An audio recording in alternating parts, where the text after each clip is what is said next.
que le Seigneur continue, n'est-ce pas, à inspirer la jeunesse, à comprendre, à saisir le langage du Seigneur et à mettre au service du Seigneur, n'est-ce pas, leur jeunesse, afin que non seulement la jeunesse soit gagnée et le monde aussi soit gagné pour Yoshua. Dieu a besoin d'une jeunesse dynamique. Dieu a besoin d'une jeunesse sage, mature. Dieu a besoin d'une jeunesse formée parce qu'il veut bâtir en vous, les futurs leaders, les gens qui vont influencer positivement, n'est-ce pas, demain. Si les jeunes sont bien formés, si les jeunes sont bien bâtis, alors le chaos aujourd'hui, n'est-ce pas, que le monde connaît, c'est vrai qu'on ne pourra pas totalement l'éradiquer, mais ce chaos-là, n'est-ce pas, ne prendra pas autant d'ampleur. On voit des influenceuses qui sont des prostituées, mais qui sont des modèles qui marchent nus, qui se déshabillent dans les réseaux sociaux. Il n'y a plus de point de repère. La jeunesse est dans la confusion, il n'y a plus de base, il n'y a plus de modèles, il n'y a plus de gens, n'est-ce pas, qui inspirent, qui sont capables de pouvoir retransmettre le modèle afin de montrer aux jeunes la conduite à tenir, quel est le chemin qu'il faut prendre. C'est la désolation. Quand on parle des aînés, des anciens, des pasteurs, des prédicateurs, mais on voit des impudiques. Et qu'est-ce qu'on doit faire? Doit-on croiser les bras? Doit-on rester ainsi? Nous disons non, nous devons changer les choses afin que l'ordre, n'est-ce pas, soit établi. La Bible dit que dans les temps de la fin, les jeunes gens auront des visions. Dieu parlera à la jeunesse. Dieu va communiquer, n'est-ce pas, son esprit à la jeunesse. Nous sommes dans un temps de confrontation, un temps où il faut que le vrai ne soit plus étouffé. Nous avons une position à donner. Nous avons une identité, n'est-ce pas, démontrée au monde. Nous avons une pensée à communiquer. Nous avons un caractère à témoigner auprès du monde. Nous avons des valeurs à défendre. Et le Seigneur compte sur la jeunesse.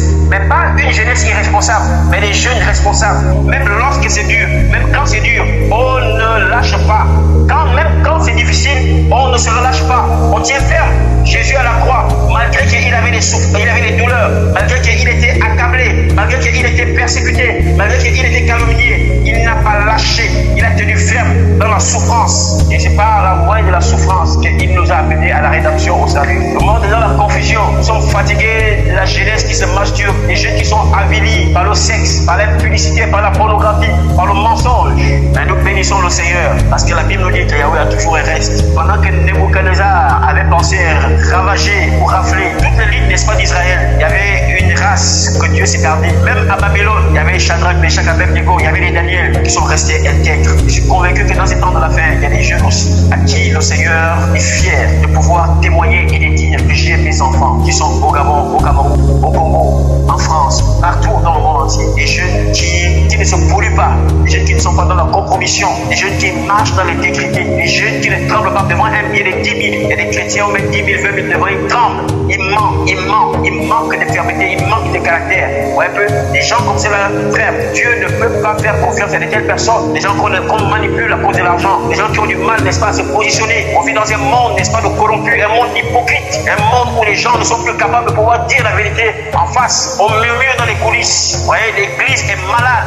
Le monde va mal. La Bible dit, le monde entier attend avec un ardent désir la révélation des fils d'Élohim. Alors comment allons-nous apporter cette révélation si Yoshua ne se reconnaît pas en nous, par notre vie, par les actes que nous posons, par notre langage, par l'identité, n'est-ce pas, que nous traînons au quotidien? Ça doit changer. Un jeune qui se respecte et qui craint son Dieu ne peut pas se retrouver main dans la main avec une sœur en train de marcher. Non, si elle n'est pas ta femme, tu ne dois pas te comporter ainsi. Oh, ce sera ma fiancée, mais elle n'est pas encore ta fiancée. Tu attends pourquoi? Les frères qui mettent sur le fond d'écran de leur téléphone là, tu mets la photo d'une sœur, tu mets ça sur ton frère. Il faut enlever ça au nom de Jésus. Ce sont des semences que tu veux introduire dans le cœur de la sœur. Il faut faire des choses dans l'ordre. Ma prière est que le Seigneur fortifie les jeunes. Ma prière est que le Seigneur bénisse la jeunesse.